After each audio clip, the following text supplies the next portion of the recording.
nosotros. Y estamos más hacia reclamarle a Dios que hacia agradecerle. Y cuando de pronto haces un ejercicio de dar gracias, te vas dando cuenta que tu vida es mucho mejor de lo que crees. Cuando te despiertas y dices, wow, tengo un techo sobre mi cabeza. Tal vez no es el que quieres. Quisieras uno más grande, tal vez más lujoso, tal vez más cómodo. Pero hasta donde yo sé, todos los que estamos en este lugar tenemos un techo sobre nuestra cabeza. Donde si llueve, bueno, podemos estar a lo mejor con alguna gotera, pero podemos estar bien. Por cierto, si quieren mantenimiento de casa por allá con Iván y con su familia, si tienen esas goteras, bueno, hagamos iglesia y hagamos familia y contratémonos aquí entre todos. Yo sí tengo goteras que hace poquito ya resolvimos, pero tienes un techo sobre la cabeza. Yo recuerdo cuando era niño, durante muchos años no tuvimos casa. Entonces éramos mi mamá y yo, mi papá trabajaba afuera, pero mi mamá y yo andábamos literalmente brincando de un lado a otro. A veces nos quedábamos en la casa de mi abuela, a veces podía mi mamá rentar un cuarto y vivíamos en un cuarto. Algunas veces nos tocó vivir en un hotel, pero no crean que como un hotel como este y una habitación como las de aquí. Un hotel en una bodega que nos prestaron, donde había una cama para quedarnos mientras podíamos conseguir un lugar. Y después de muchos esfuerzos de mi mamá, ella pudo conseguir una casa de las que el gobierno entrega. Y pues mi mamá estaba feliz porque por fin tenía un lugar propio. Ahora venía el reto de poderlo pagar, ¿no? Cada mes. Pero yo recuerdo que cuando nos entregaron la casa, nos la entregaron, pues sí funcional, pero pues las paredes en tabique no estaban aplanadas, obviamente el piso de cemento, en la entrada era piso de tierra, pero ya era de nosotros. Había goteras, porque obviamente no te la entregan impermeabilizada, te la entregan así, pero ya era de nosotros, ya era un lugar propio. Ya aunque tuviéramos que poner 2 o 3 cubetas cuando llovía, ya era de nosotros. Y aunque estaba gacho que tuviera goteras, ya era de nosotros. Y hoy que soy papá, me doy cuenta de lo importante y lo valioso que es agradecer lo que tenemos. Hay algo que se llama contentamiento. El contentamiento es un estado de ánimo en el que tú estás contento con lo que tienes. Esto no quiere decir que te quedes como estás, ¿ok? Pero quiere decir que estás contento con lo que tienes, que agradeces a Dios por lo que tienes y claro, trabajas, te esfuerzas, te administras, no sé, lo que sea que hagas para mejorar. Dios no nos quiere pobres, Dios no nos quiere en dificultades, Dios nos quiere plenos, Dios nos quiere felices, con todos los procesos que vamos a tener en nuestra vida. Pero hace un par de semanas compartíamos al respecto de que la Biblia dice que es más fácil que un camello pase por el ojo de una aguja que un rico entre en el reino de los cielos. Pero no se refiere a que sea malo ser rico, se refiere a que a veces ponemos nuestros ojos en algo diferente a Dios y en eso confiamos, y ahí es donde está mal. El rico habitualmente confía en lo material antes que en lo espiritual, que en lo divino. Pero puedes ser rico y confiar en Dios. Puedes agradecer todos los días en la mañana cuando te levantas por la esposa, por los hijos, por la casa, por el carro que tienes allá afuera, que probablemente quisieras uno mejor, pero tienes. Y si no tienes, das gracias a Dios por las piernas, porque te permite caminar, porque te permite ver el paisaje, porque puedes salir de tu casa. Entonces, si nosotros hacemos el ejercicio de agradecer a Dios todo lo que tenemos, nos vamos a dar cuenta que hay más cosas positivas en nuestra vida que negativas. Y eso también ayuda a que salgas de la oscuridad a la luz. Te leía este versículo y yo quiero que reflexionemos, porque quienes estamos en fe, quienes tenemos una vida espiritual y quienes confiamos en Dios, debemos entender que todo se trata de vida. Dios es el autor de la vida, Dios es el creador de la vida. Jesús es el dador de la vida eterna y el consumador de que tú y yo podamos tener vida eterna. Te decía al principio que venimos por diferentes causas. Cuando comienzas a agradecer lo que tienes, empiezas a ver el mundo y la vida de manera diferente. Yo personalmente estoy aquí en este lugar, primero por gratitud. porque quiero agradecerle a Dios lo que ha hecho por mí. Segundo, porque quiero contarle al mundo lo que Dios puede hacer y cómo aún en el medio de una dificultad prácticamente imposible, Dios puede. Dios puede hacer. Y eso a veces no lo sabemos. A veces tenemos una vida en la que el ritmo nos envuelve y no nos permite darnos cuenta que Dios es bueno, que Dios es poderoso, que Dios nos ama. Y entonces nos enfrascamos en situaciones que nos van orillando poco a poco hacia la oscuridad, hacia las tinieblas. En el mejor de los casos, solamente estar con Dios. Y en el peor de los casos, a practicar cosas que no le gustan a Dios. Y es por eso que hoy vamos a hablar de que conviene y que es mejor estar en la luz que en las tinieblas, que en la oscuridad. Cuando nosotros tratamos las cosas que no le gustan a Dios de manera ligera, nosotros estamos participando de las tinieblas. Y no es que vivas asustado o te conviertas en un religioso que anda pegándole con la Biblia a todo el mundo porque todo el mundo está mal. Nosotros en esta iglesia creemos que no tenemos ningún derecho a juzgar. El único que puede hacerlo, ¿quién es? Pero sí tenemos la obligación de confrontar el pecado. Nosotros tenemos una lucha, dice la palabra de Dios, espiritual. Te lo voy a leer más adelante. Entonces tenemos que confrontar el pecado, porque a veces nosotros pensamos que algunas cosas que hacemos o en las que participamos no tienen nada de malo. Pero la realidad es que tiene todo de malo. Y para allá vamos. Dios es un Dios que ama la vida. Dios es un Dios que provocó la vida, que creó la vida. Cristo, que es Dios, pero Cristo es Dios que se hizo carne, que se hizo hombre, dio su vida para que tú y yo podamos tener vida en abundancia y además una vida eterna, que es a lo que yo aspiro. Yo aspiro a que el día que yo tenga que entregar la salea, el día que yo esté ya sin vida, pueda ir a la presencia de Dios y pueda estar en el paraíso tal y cual te lo enseñaron en el catecismo, y probablemente mejor, en la presencia de Dios, en condiciones diferentes. Pero hay algo que quiero más que eso todavía, y es verlos a ustedes ahí, es ver a mi familia, porque nosotros quienes reconocemos a Cristo tenemos familia nueva, tenemos familia en Cristo. Ustedes para Roca son familia, ya lo dijeron hace rato en la bienvenida, nomás que todos no habían llegado. Hay que procurar llegar a las 11 para que no se pierdan la alabanza y la bienvenida. Pero en la bienvenida decía que sean parte de esta hermosa familia. Nosotros somos una familia en Cristo, y ese lazo es más poderoso todavía que el lazo de sangre, porque este es un lazo eterno, este es un lazo hermoso, este es un lazo perfecto, un lazo que no se equivoca. Hoy veremos a la luz de las Escrituras cómo participar en las cosas de las tinieblas no es algo menor, y que la Biblia nos llama claramente a pasar de la muerte a la vida, a rechazar lo que pertenece al reino de las tinieblas y a caminar en la luz. De nuevo, vuelvo e insisto, nosotros cuando no conocíamos a Cristo, cuando no habíamos declarado a Jesús en nuestra vida, cuando no le habíamos abierto el corazón, nosotros estábamos muertos. Pero cuando tú dijiste, yo voy a escuchar su palabra, y cuando hiciste la oración de fe y dijiste, yo me arrepiento de mis pecados y yo te reconozco, Jesús, como mi suficiente y único Salvador, en ese momento el milagro sucede. En ese momento tú dejas de ser una simple criatura y te conviertes en un hijo de Dios. Y quiero que sepas algo, porque ahí en el trabajo luego me cuestionan, ¿no? Como saben que tengo la obligación de pastorear, pues constantemente tienen el dedo en la llaga, de una manera u otra. Primero, para hacerme caer, y segundo, pues me preguntan, a veces de manera genuina y a veces como con jiribilla, dirían por ahí, pero no importa la manera. Y dentro de las cosas que me han preguntado es si todos somos hijos de Dios. ¿Alguien ha escuchado eso? Levante su mano.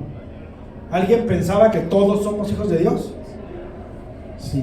Pues déjenme darles una noticia que es un poco fuerte, pero es precisamente para que nosotros pasamos de la muerte a la vida, pero además de eso, nosotros seamos agentes de cambio, seamos agentes que provoquen que otros pasen de muerte a vida. Y es que mira, cuando nosotros nacemos, somos criaturas. Cuando somos niños, le pertenecemos a Dios. De hecho, dice la palabra de Dios que el reino de los cielos le pertenece a los niños. Y que si queremos conocer el reino, seamos como los niños. ¿Cuál es una característica de los niños? Alegres, todavía una más importante. Inocentes, no guardan resentimiento. Miren, yo luego regaño a mi hijo y a los 5 minutos me está abrazando. Él perdona. Los niños perdonan. Entonces, bueno, los niños le pertenecen a Dios. Pero cuando ya somos adultos y comenzamos y dejamos entrar el pecado en nuestras vidas y comenzamos a pecar, en ese momento nosotros somos solamente creaciones de Dios. ¿Nos creó Dios? Sí, sí nos creó. ¿Dios nos ama? Sí, sí nos ama. Pero cuando tú y yo nos arrepentimos de nuestros pecados y reconocemos que el único que nos puede salvar se llama Jesús, reconocemos la autoridad de Jesús como Dios, dice la palabra que somos hechos criaturas nuevas. Y en ese momento nosotros somos adoptados. ¿Ok? Oye, pero yo tengo un compadre que no cree en Dios, ¿a poco él no es hijo de Dios? No, la verdad es que es creación de Dios. Y va a ser hijo de Dios por adopción, cuando Él venga a los pies de Cristo. Porque si no crees en Dios, ¿cómo vas a ser su hijo? Si no lo reconoces, porque hay un reconocimiento. ¿O a poco la muchacha que te gusta o que te gustaba era tu novia sin que ella supiera? Eso solo aplica en la primaria. Ya cuando eres más grande, para que sea tu novia, te tiene que reconocer que eres su novio, ¿no? Te tiene que aceptar, pero además tú tienes que pedírselo, ¿o me equivoco? O ella a ti, ¿no? Pero de preferencia, bueno, hay quien dice ya valor entendido, ¿no? Pues ya. Pero lo correcto es, ¿quieres ser mi novia? Sí. ¿Quieres ser mi novio? Porque ahora ya están muy modernos, ¿no? Las cosas. Yo sigo prefiriendo que sea el hombre el que lo pide, pero bueno. Entonces, es necesario un reconocimiento para que pasemos de la oscuridad a la luz. Y por eso les decía, hay que ser agentes. A nosotros nos debe urgir que las demás personas se arrepientan y reconozcan a Jesús. ¿Por qué nos debe de urgir? Para poder estar juntos cuando estemos en la presencia de Dios. Tal vez nosotros no vamos a poder hacer que algunas personas cambien, pero sí podemos orar porque eso suceda. Y ya vendrá alguien que les presente a Cristo. No se preocupen, más bien ocúpense. Dice Juan capítulo 5 versículo 24 de nueva cuenta: de cierto os digo, el que oye mi palabra y cree en el que me envió tiene vida eterna y no vendrá a condenación, mas ha pasado de muerte a vida. Jesús estaba, el contexto histórico, Jesús estaba hablando en medio de una fuerte oposición religiosa. En ese tiempo los multicitados y multimencionados fariseos eran los religiosos judíos. Jesús pertenecía al pueblo judío. Había otros pueblos, Babilonia, Roma, etc. Nosotros estamos situados en el pueblo judío, ¿ok? Al que pertenecía Jesús. Y ellos tenían una organización religiosa. Y dentro de la organización religiosa estaban los fariseos, los escribas y otros angelitos ahí que eran demasiado religiosos. Bueno, eran tan religiosos que no vieron a Jesús cuando les pasó por el frente. Entonces, estos religiosos estaban generándole oposición a Jesús. Estos religiosos querían matar a Jesús, querían apresarlo y castigarlo porque los estaba incomodando. Porque Jesús estaba hablando de una cosa, ellos hablaban y hacían otra. Digamos que los religiosos eran medio hipócritas. Decían una cosa y hacían otra. Pero Jesús vino a traer amor.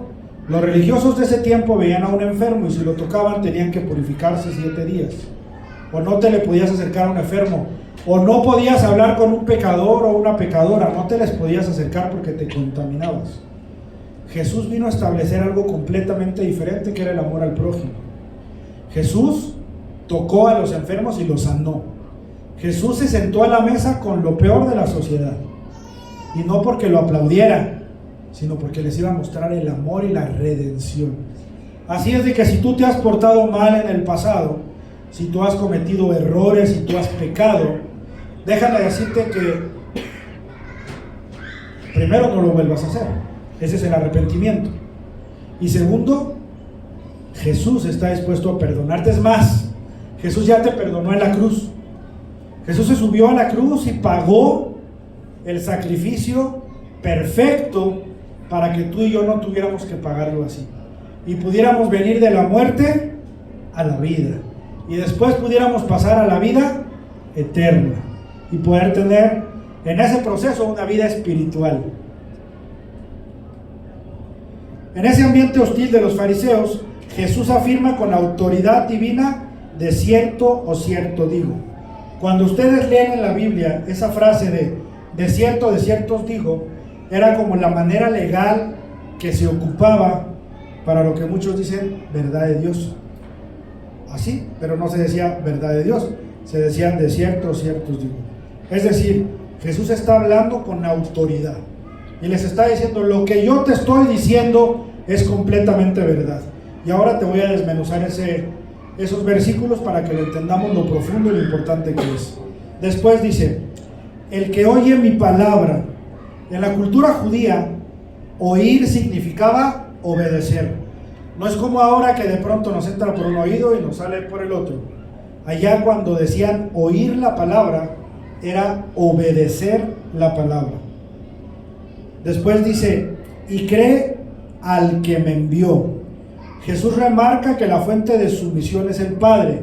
Creer en Cristo es creer en Dios mismo. Y luego dice: tiene vida eterna. No dice tendrá. Fíjate qué bonito. Dice tiene, es decir, posición presente, posesión presente. Cuando tú reconoces a Jesús como Dios, como tu autoridad en tu vida, tú ya tienes vida eterna desde ese acto. No te vas a esperar, ya la obtienes. Dios es un Dios inmediato. Dios es un Dios que resuelve, que da. Y luego dice: ha pasado de muerte a vida. Es como cruzar un puente, como ponerte de un lado a otro. Pasaste de muerte a vida cuando reconoces la autoridad de Jesús. En Cristo ya vencimos la muerte espiritual. Él pagó con su vida para que tú no murieras eternamente. Entonces, ¿por qué deberíamos nosotros coquetear? ¿Por qué nosotros deberíamos participar en las cosas que no le gustan a Dios? Sobre todo en las que no representan la vida. Mira, hay 3 tipos de muertes. Uno es la muerte física. Después está la muerte en la que nos encontramos cuando no estamos en Cristo. Y es porque nuestro espíritu no está vivo. Pero cuando reconocemos a Jesús, nuestro espíritu comienza a vivir. Y la otra muerte es la muerte eterna. Es la muerte a la que nos enfrentamos, la muerte espiritual, eterna. Es aquella a la que nos enfrentamos si nosotros morimos en pecado. Si nosotros no reconocemos a Jesús. Si nosotros no caminamos con Cristo. Esa muerte eterna es la más fea. Porque como sea la muerte de cuerpo, bueno, pues ya te moriste y ya. Pero la eternidad existe. Y hay solamente 2 lugares en la eternidad. Uno es el cielo y el otro tú ya seguramente sabes cuál es. Entonces, por eso es urgente y es importante que pasemos de muerte a vida. Pero que además nosotros sirvamos como puente para que otros pasen de muerte a vida. Cuando le damos enfoque a la muerte, cuando participamos en cosas que nos mantienen y que nos tienen sitiados en las cosas que no son de vida, aunque aparezcan o aunque parezcan pequeñas, estamos teniendo por poco el sacrificio de Jesús. Tengo que decírtelo porque es mi obligación. Y si no lo hago, el día que yo me muera en el tribunal, porque va a haber un tribunal en el que el juez, ¿quién creen que va a ser? Dios. Entonces tú vas a estar de frente al juez supremo, que es Dios, y Él te va a empezar a sacar tu cuenta, ¿no? No te preocupes, tranquilo. Dice la palabra que abogado tenemos para con el Padre, y su nombre es Cristo Jesús. Yo me imagino así, la Biblia no te lo reseña tal cual te lo estoy diciendo, pero yo me imagino así: está el tribunal, Dios es el juez, y ahí está el acusado, y a un lado está el abogado, y el abogado es Jesús. Y cuando tú reconociste a Jesús en la tierra, cuando tú dijiste: Señor, yo te reconozco como mi suficiente y único Salvador, en ese momento tú cierras un pacto eterno con Cristo. Y entre las muchas cosas que van a venir a tu vida en la tierra y a tu vida eterna, una de ellas es que Jesús va a ser tu abogado. Dice la palabra: abogado tenemos como para con el Padre, Cristo Jesús. Entonces ese abogado, cuando sea el turno de participar, se va a poner de pie y le va a decir al juez: yo lo conozco. También dice la palabra que el que lo desconoce aquí en la tierra, Cristo lo va a desconocer en la presencia de Dios. Pero cuando tú ya lo reconociste, cuando tú ya creíste en Él, Él se va a poner de pie y le va a decir al juez: yo ya pagué sus multas. Y el juez va a decir: eres libre, y te va a mandar al cielo. Pero también va a pasar que vas a estar en el mismo tribunal, y esto te lo voy a leer más adelante, y vas a resultar culpable. Y el culpable, ¿a dónde va? A la prisión. En este caso va a otro lado poquitito más feo, pero para eso es importante. Dice Juan capítulo 11 versículo 25, y me voy a permitir leerlo completo porque este pasaje bíblico a mí me pone la piel chinita. Ojalá ustedes lo puedan sentir como yo. Juan 11.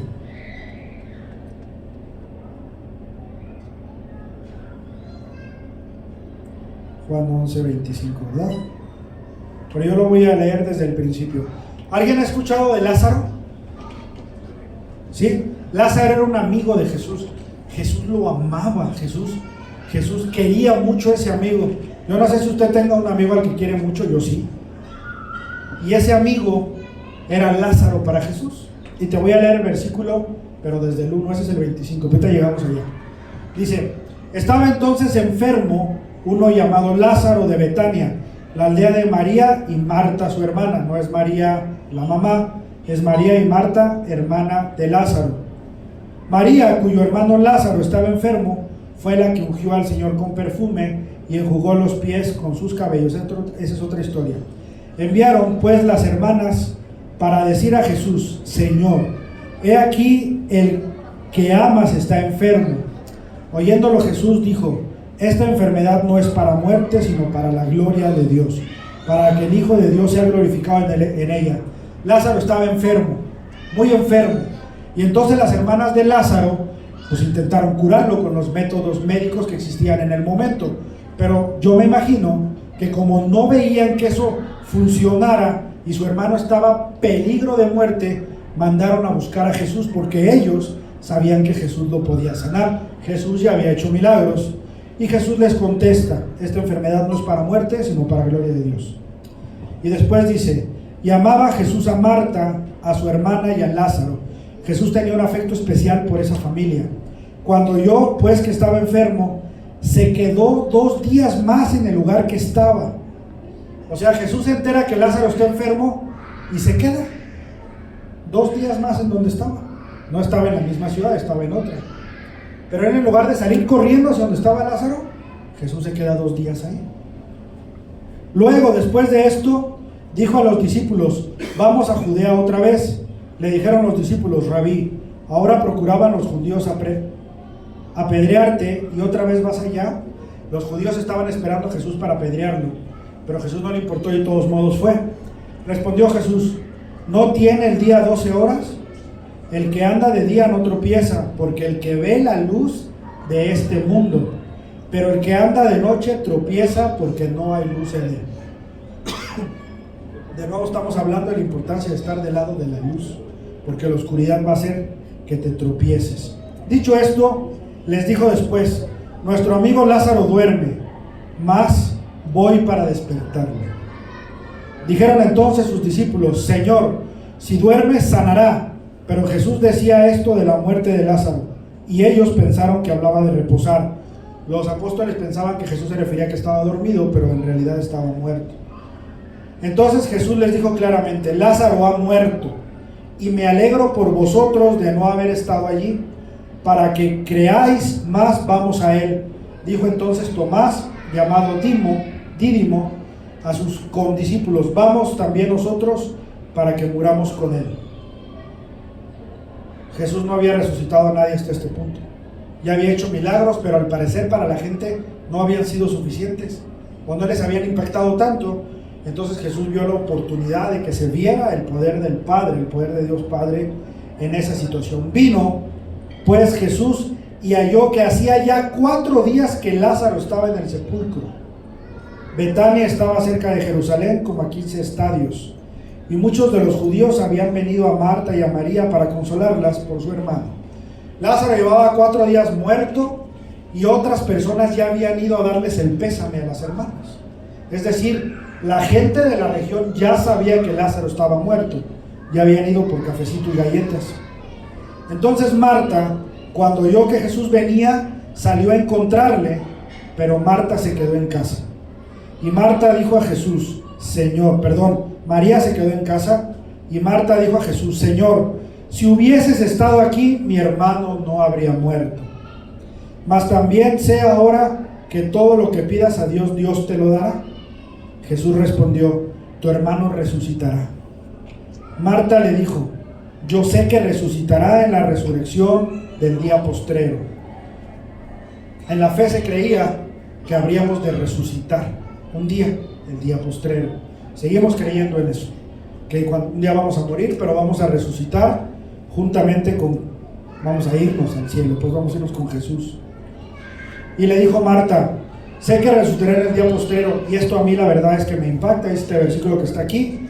Jesús le dijo: yo soy la resurrección y la vida. El que cree en mí, aunque esté muerto, vivirá. Jesús está diciendo: yo soy la resurrección.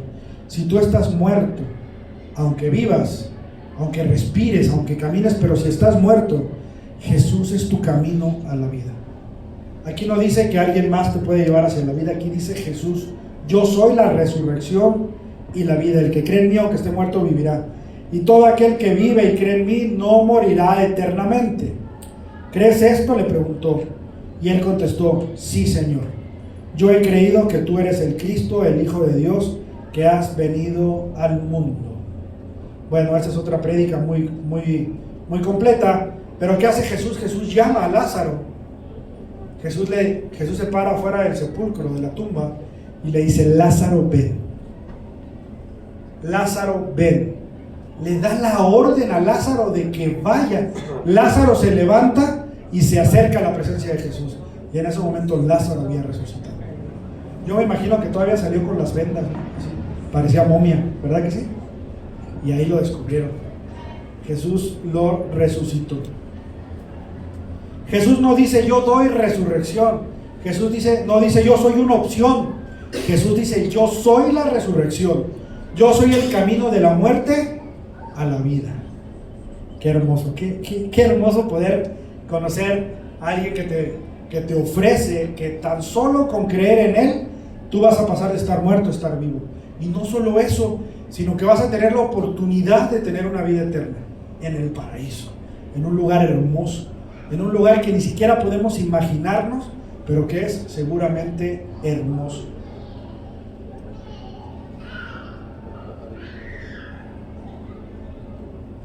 Fuera de Jesús no hay resurrección. Fuera de Cristo no hay cómo llegar al Padre. No podemos tener una relación con Dios Padre, con el Dios Creador, si no es a través de Jesús. Para que no nos confundamos, porque a veces nos pueden enseñar otra cosa, pero no es posible que tú tengas una relación con Dios si no es a través de Jesús. Por eso su palabra dice en Juan 14:6: yo soy el camino, la verdad y la vida. Nadie va al Padre si no es a través de mí. Entonces ya te la sabes. Jesús es el camino. Yo quiero preguntarte a propósito de estos días pasados. Te decía hace un momento que te lo tengo que decir, porque cuando yo esté en la presencia de Dios, Dios me va a preguntar primero qué hice con mi familia. Porque yo, como cabeza de familia, como varón, yo voy a dar cuentas a Dios de mi familia.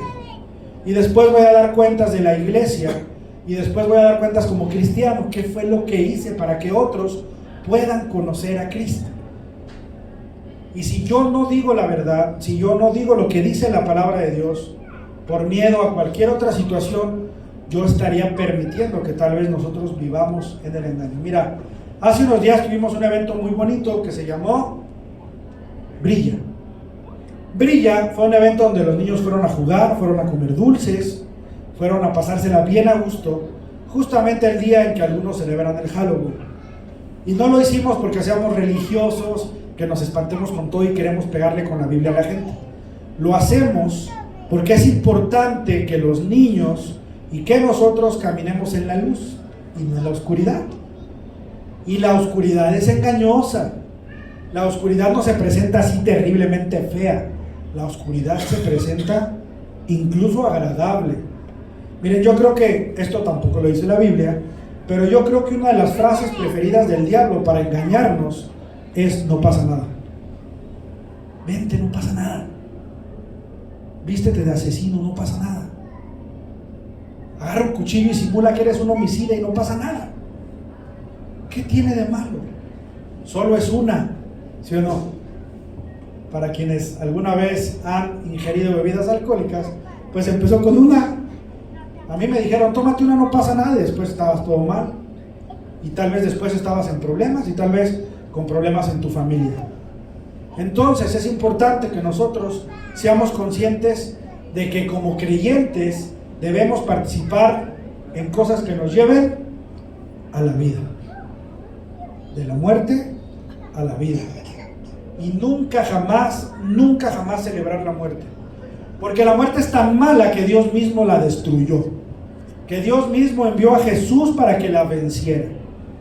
Entonces es importante que tú lo sepas, que tú lo conozcas y no participes de ello. Cada vez que un creyente juega con las cosas, está ignorando la realidad espiritual del sacrificio de Jesús. No te asustes ni te espantes. Yo personalmente participé en esas cosas, pero era porque no tenía conocimiento, porque nadie me había hablado de manera clara de lo importante que es estar del lado de Dios. Mira, hace unos días me preguntaron, ¿pero qué tiene de malo que vista a mi hijo de diablito? ¿Creen que tenga algo de malo? Hasta bonito se va a ver. Pues mira, nada más te quiero poner, tú razónalo y tú piensas si está bien o está mal. El diablo es el enemigo de Dios. No está padre vestirse del enemigo de Dios, ¿verdad? Porque ¿te gustaría que uno de tus hijos se vistiera de tu peor enemigo? ¿Tú te vestirías del peor enemigo de alguien? ¿Tú te vestirías de la persona que dañó a alguien? ¿Verdad que no?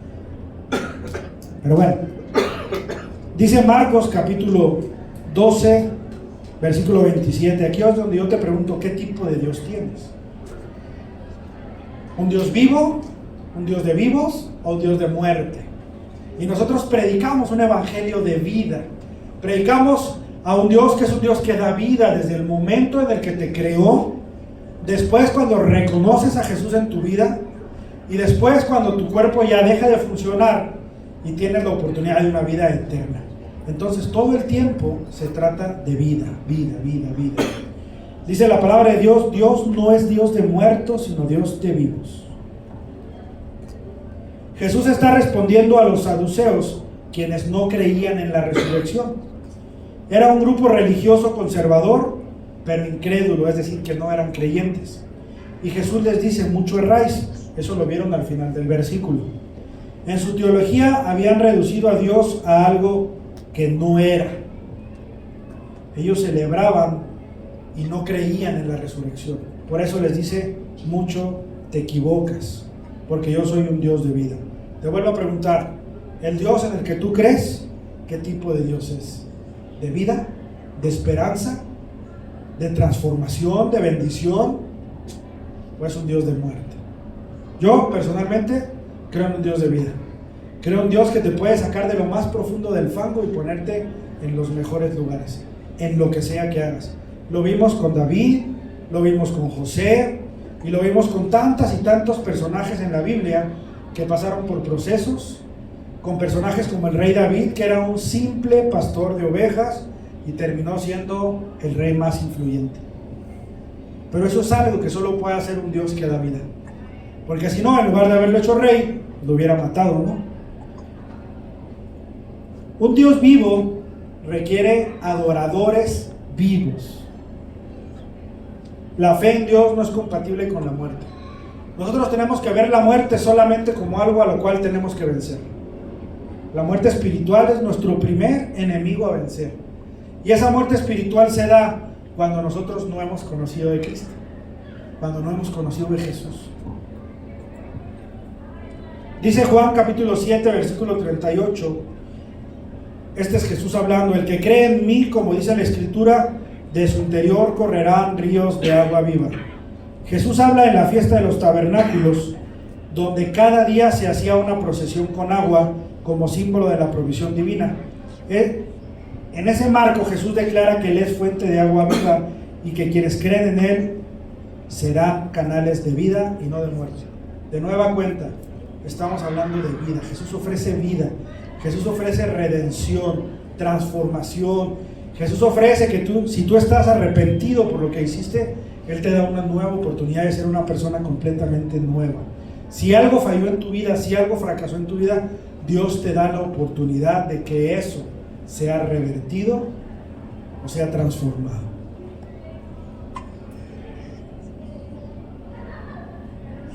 Hay un mundo espiritual real y eso es algo que tenemos que tener consciente y además tenemos que tener presente.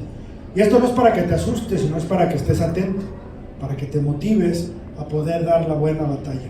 Dios es un Dios de lucha, es un Dios guerrero, es un Dios que constantemente está dispuesto a que haya victorias, pero para poder alcanzar las victorias también hay que pasar por esas batallas. Dice Efesios capítulo 6, versículo 12, porque no tenemos lucha contra sangre y carne, sino contra principados, potestades, gobernadores de las tinieblas de este siglo. Pablo es quien escribe la carta a los Efesios, y en este contexto él le dice a los creyentes que hay una guerra espiritual real, y esa guerra espiritual es por nuestras almas. No sé si te lo enseñaron en el catecismo, o en la escuela, o en algún lugar, pero el diablo se quiere robar tu alma, y Dios quiere que no pase eso, para que tú puedas irte al cielo, al paraíso. El problema no es si nosotros participamos en una fiesta o nos ponemos una máscara o tenemos alguna actividad inocente. El problema es lo que hay detrás de esas cosas aparentemente inocentes. Miren, yo respeto que lo hagan, pero yo personalmente no veo películas de terror.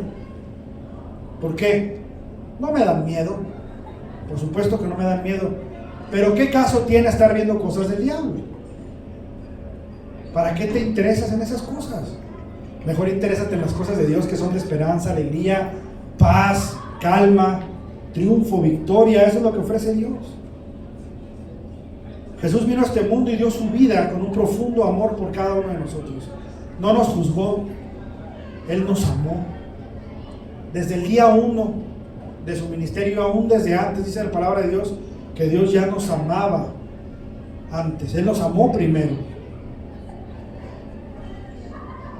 En esta guerra espiritual, el enemigo a vencer necesita solamente una puerta que tú abras, una grieta pequeñita para meterse por ahí, un permiso pequeñito para meterse por ahí, o algo que a veces parezca que no pasa nada para meterse por ahí.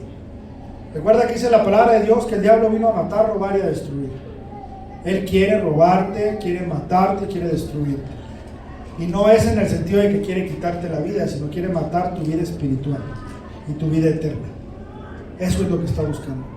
Y no creas que el enemigo se va a aparecer así, un monstruo de 8 metros con cuernos y babeando.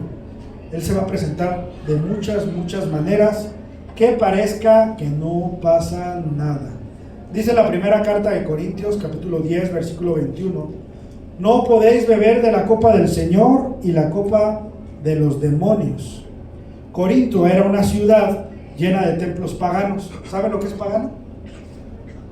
Todo lo que no adora al Dios creador, al Dios que creemos, al Dios de la Biblia. Todo lo que no tiene que ver con el Dios de la Biblia es pagano. Y ellos, esta región, la región de Corinto, le gustaba mucho participar en prácticas que apoyaban la idolatría y otras cosas. Y ellos se justificaban diciendo que era un compromiso social. No, yo voy ahí porque tengo un compromiso, pero Pablo les dijo, no puedes beber de la copa del Señor y de la copa de los demonios. Es decir, tenemos que tomar un lado en la historia. ¿Eres de un lado o eres de otro lado? Muy importante estar conscientes que debemos siempre tomar un lugar en la historia. Y como diría el dicho popular, el que a dos amos sirve, con uno queda mal. Y no sé tú, pero yo no quiero quedarle mal a Dios. Yo quiero agradarle a Dios. Yo quiero que cuando yo esté en su presencia, Dios me diga, lo hiciste bien. Bien por eso. Porque aunque sea por convivir, no debemos participar en las obras de las tinieblas, porque existe un peligro real cuando pensamos que no pasa nada, como cuando dicen una probadita, no pasa nada, solo es una, no pasa nada, y al rato terminas en el medio de una adicción. Jóvenes, los más jóvenes, no hagan caso cuando les digan no pasa nada, porque casi siempre sí pasa algo.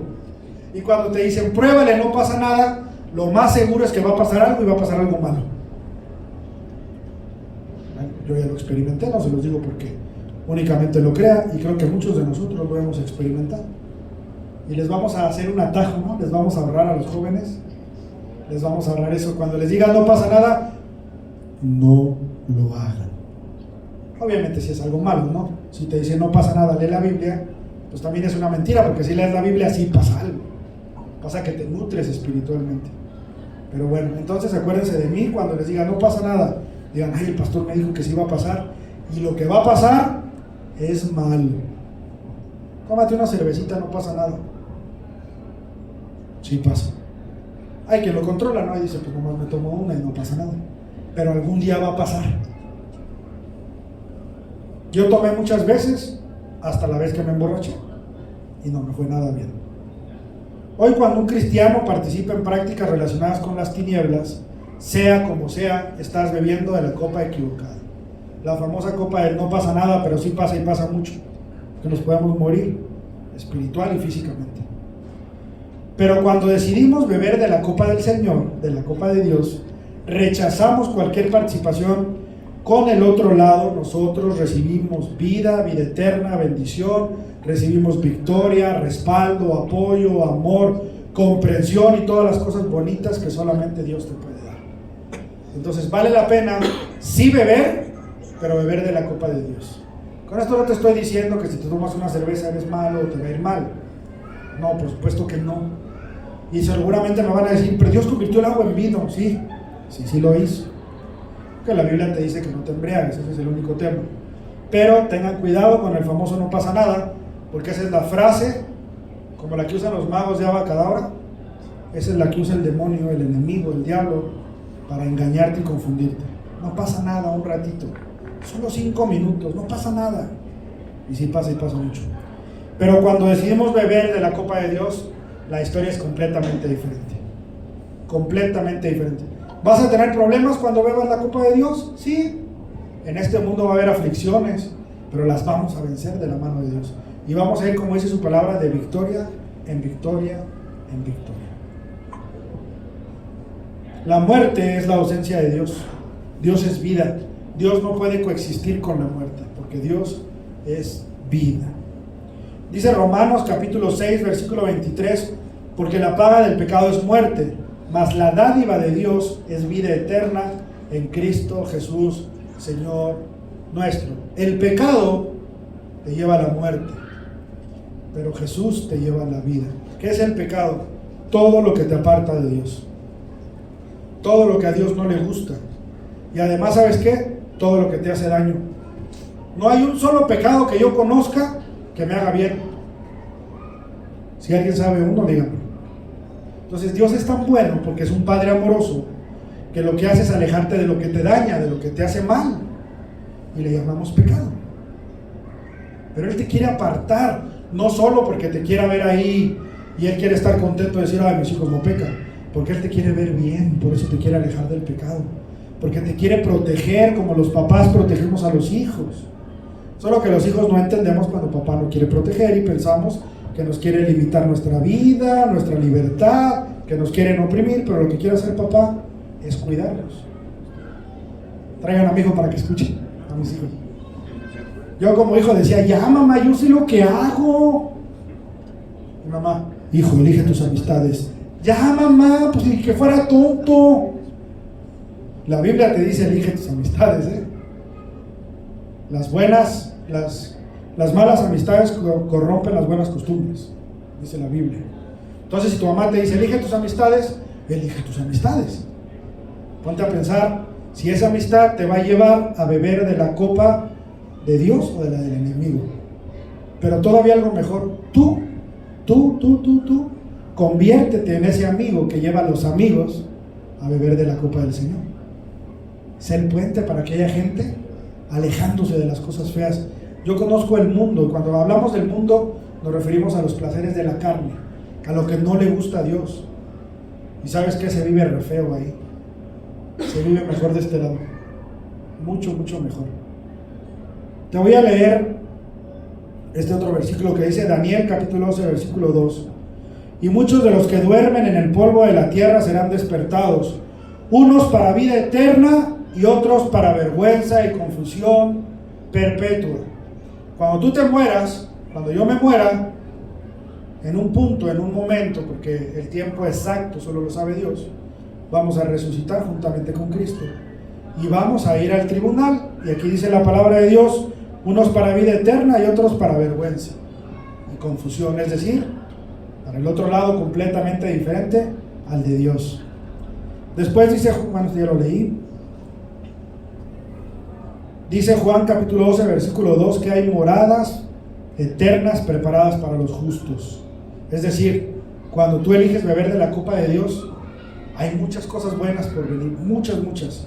Buenas esposas, buenos esposos, tu esposo se corrige, tu esposa también, tus hijos vuelven al camino o no se salen del camino, etcétera. Cosas buenas pasan. Hermanos, fuimos llamados a la vida y no a la muerte. Fuimos trasladados de las tinieblas a la luz. Cristo nos pasó de muerte a vida. El Espíritu Santo pone ríos de agua viva dentro de nosotros. Dios es un Dios de vivos. La resurrección está garantizada para todos aquellos que en Él crean. Te invito a que no participemos de las obras de las tinieblas, participemos de las obras de la luz. Miren, me duele mucho lo que les voy a decir, pero si yo hago una fiesta donde va a haber cosas que no le gustan a Dios, no voy a entrar en detalles, estoy seguro que lleno el lugar. Pero si yo hago una reunión de oración un miércoles a las 6 de la tarde, ¿van a venir? No me contesten, espero que sí, porque vamos a hacer una, pero no me digan, no nos damos la sorpresa. Pero es más fácil, ¿sí o no? No celebremos aquello que Cristo derrotó, no abramos puertas espirituales al enemigo, el no pasa nada es peligroso. Quiero leerte de rápido, ya para terminar con esto, estamos prácticamente terminando, pero quiero leerte otros muchos versículos, lo voy a hacer muy rápido, que hablan de la vida. ¿Por qué? ¿Por qué tantas menciones en la Biblia acerca de la vida, de venir de las tinieblas a la luz, de la muerte a la vida? ¿Por qué tanto la Biblia lo dice? Porque es importante. Juan 8:12, yo soy la luz del mundo, luz sobre oscuridad. Juan 1, del versículo 4 al 5, en él estaba la vida y la vida era luz de los hombres. La luz en las tinieblas resplandece, la luz vence tinieblas. Juan 1:9, aquella luz verdadera que alumbra a todo hombre venía a este mundo, Jesús. Juan 12:46, yo, la luz, he venido al mundo. Mateo 4:16, el pueblo asentado en tinieblas vio la gran luz cuando vieron a Cristo. Y por ahí hay otros muchos versículos más que hablan al respecto de cómo la luz, de cómo la vida es lo que tiene que estar con nosotros, acompañándonos todos los días de nuestras vidas. Ya terminamos. Si quieres, ponte de pie un momento, vamos a orar para ser despedidos. Vamos a aprovechar este momento para que si tú nunca has venido de muerte a vida, hoy lo hagamos. Es muy simple, es muy fácil, pero a pesar de que es muy fácil, solo es para valientes. Si tú eres valiente, este es el momento de dar el mayor acto de valentía que puedas dar, que es el reconocer tus pecados. Después de reconocerlos, si tú quieres hacerlo, vamos a reconocer a Jesús como nuestro Dios, como nuestro Salvador. Y en ese momento, cuando tú hayas arrepentido de tus pecados y hayas reconocido a Cristo, tú pasarás de muerte a vida. Si ya lo hiciste en el pasado, no importa, vuélvelo a hacer. Esto se hace una vez y para siempre, porque este es un pacto que se sella una vez y para siempre. Solo que este pacto demanda de ti arrepentimiento genuino. Padre, te damos gracias por la oportunidad de compartir tu hermosa y maravillosa palabra. Hoy, Señor, renunciamos a toda práctica, a toda cosa que no te guste, a todo aquello que pertenezca a las tinieblas y no a la luz. Yo te pido de manera personal que me llenes de vida, de luz. Quiero pedirte perdón, Señor, por las veces, ahí tú dile lo que quieres pedirle en tu corazón. Yo, Señor, yo te pido perdón por las veces que me he airado, que me he enojado, por las veces que he tenido pensamientos de venganza, por las veces que he tenido pensamientos de enojo, por las veces que te he fallado, Señor, por las veces que he lastimado a mi prójimo, por las veces que lastimé a las personas que amo. Te pido perdón, Señor. Te pido perdón y hoy en esta mañana, Señor, yo te digo que te reconozco como mi suficiente y único Salvador. Dile, Señor, hoy te abro mi corazón. Hoy te abro mi corazón, Padre, para que tú lo habites, para que tu Espíritu Santo lo llene, Señor. Hoy reconozco que Dios te levantó de los muertos. Y sé que tú, Jesús, eres mi Salvador. Te doy gracias. Y tómate un tiempo para que le sigas diciendo, Padre, gracias. Gracias por lo que has hecho en mi vida, Señor. Gracias porque hoy mi familia está conmigo. Si hoy te acompaña tu esposa, si hoy te acompañan tus hijos, dales un abrazo. Dales un abrazo fuerte y dile, Señor, gracias por la vida de mis hijos. Vamos, dáselo, dale un abrazo a tu esposa, a tu mujer, dale un abrazo a tu hermano, a tu hermana. Perdónense. Dile, perdóname por las veces que te he lastimado.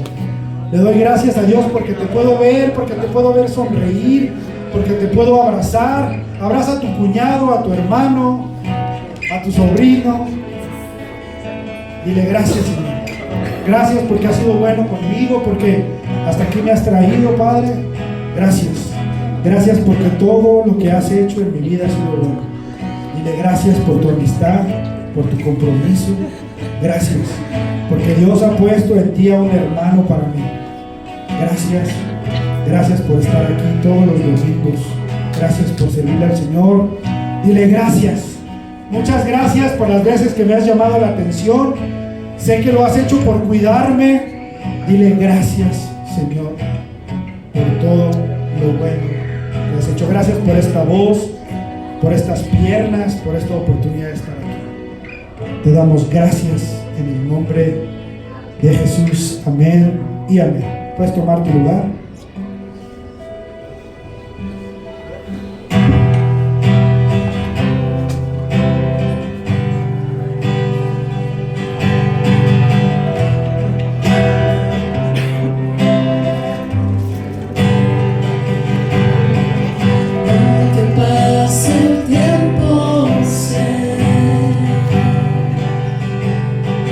Tu